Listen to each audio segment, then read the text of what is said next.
This is the Dollemore Daily, and I'm Jesse Dollemore.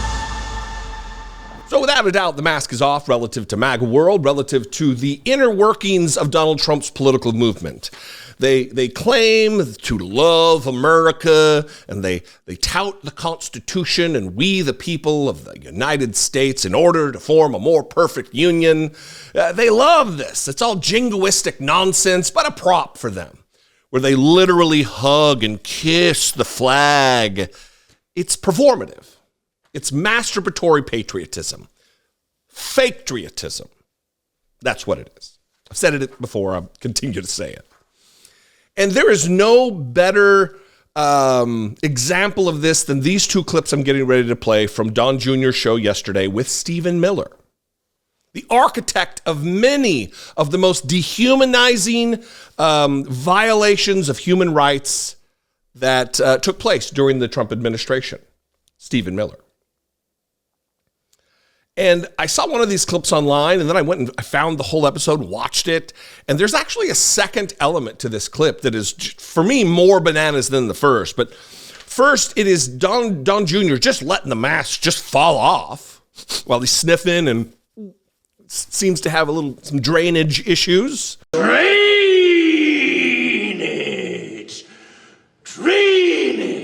Eli, you boy. Oh, poking fun. But in this clip,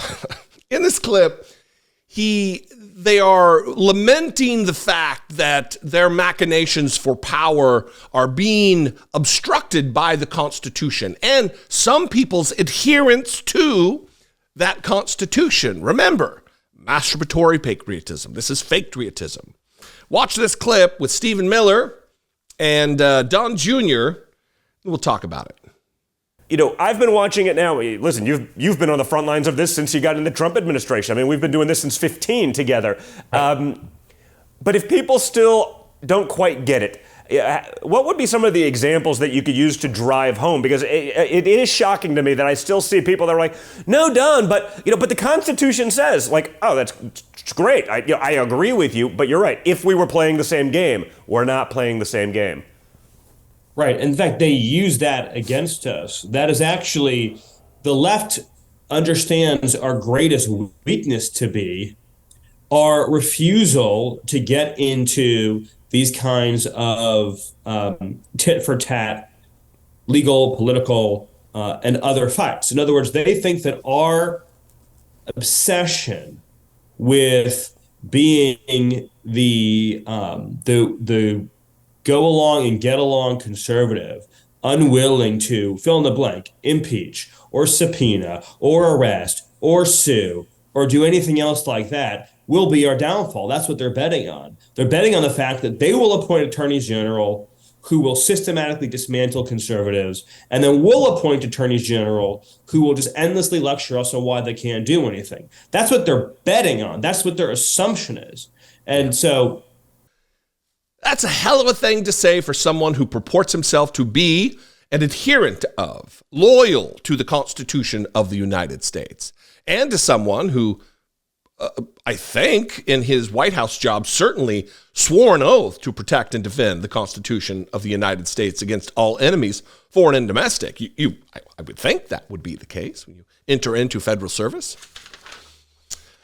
It is shocking to me, says Don Jr., that I still see people that are like, no, Don, but the Constitution says. And then he's like, yeah. No, I agree with you, but if we are a nation of laws and the rule of law matters, then we have to have guardrails against the fascistic instincts of people like Don Jr., of people like Stephen Miller, who, when they get a little taste of power, when they find themselves adjacent to power, their worst instincts come out.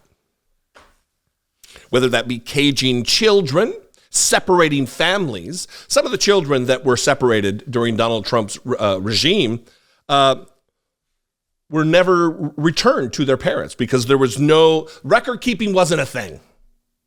Kids who were separated from their mom and dad, you just live with someone else now. We don't know where your mom and dad is. We don't know their name. There's no way to contact them. Sorry about that. Oh, Constitution? Yeah, but. And they're talking about the tit-for-tat legal fights.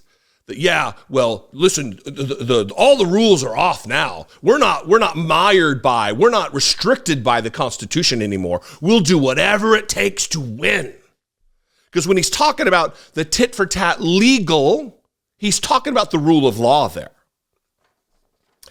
And in this next clip, which to me is more bananas than the first, you hear Stephen Miller accuse the Homeland Security Director, the secretary, the cabinet position secretary of the Homeland Security Department, accuses him of being guilty of child trafficking, human smuggling.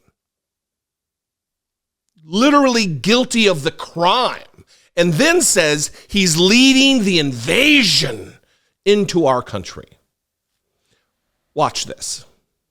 I mean, just to think of a really recent example.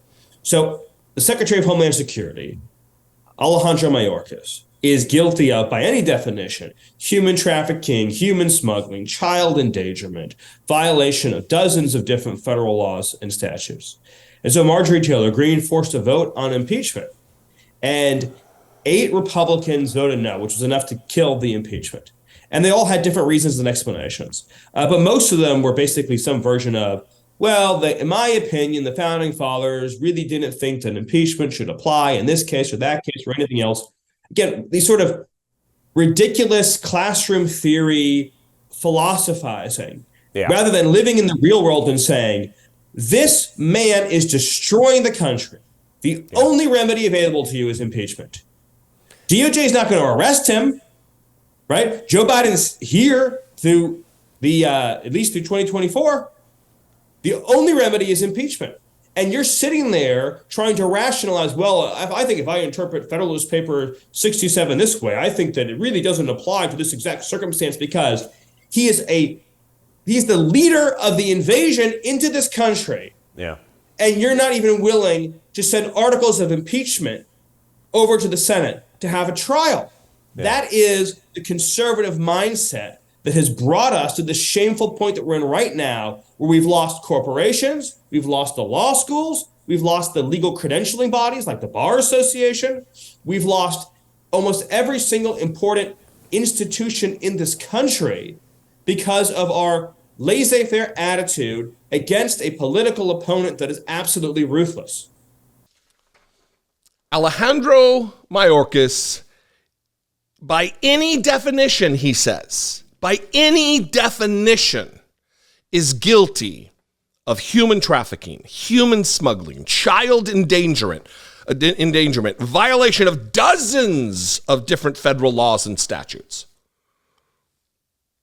By any definition, he's guilty of those crimes?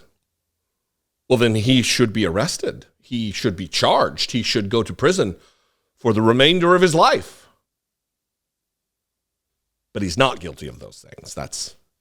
To call it hyperbole does not do it justice. Then Mayorkas is the leader of the invasion into this country.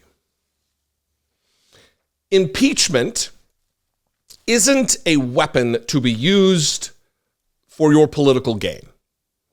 It is to punish someone and remove them from office for committing specific offenses, high crimes, and misdemeanors. Not they have different policy prescriptions and are under the orders of the president they serve, and they just have a different idea about policy. That's not what it is.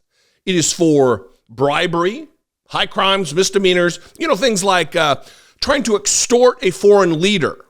That, we'll send you the desperate military aid that you need, that you request, but only if you dig up dirt on my political opponent in my upcoming presidential race.